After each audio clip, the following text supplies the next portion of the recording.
Bonjour, dans cette vidéo, tu vas découvrir comment calculer un prix après évolution, c'est-à-dire après une augmentation ou après une réduction, donc à travers un exercice résolu.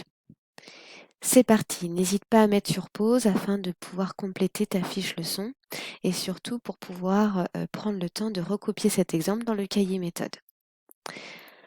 Alors, nous allons prendre l'exemple suivant, à savoir que René a subi une majoration, c'est-à-dire une augmentation de 10% de ses impôts sur le revenu, car il ne les avait pas payés dans les délais.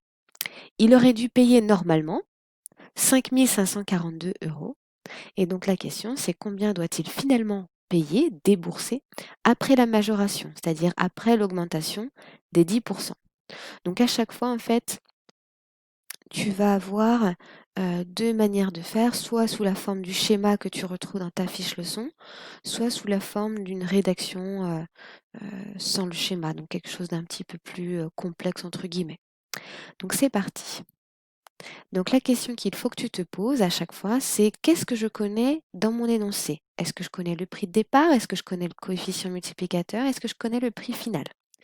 Ici, on connaît le montant de départ, c'était 5 542. Donc je complète dans mon schéma ou bien j'écris cela sous la forme d'une rédaction.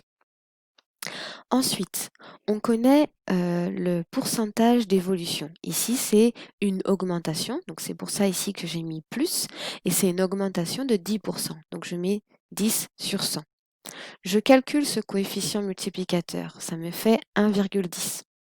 Et donc, pour pouvoir calculer le prix final, je vais faire 5 542 fois 1 plus 10%, c'est-à-dire 1,10, d'accord?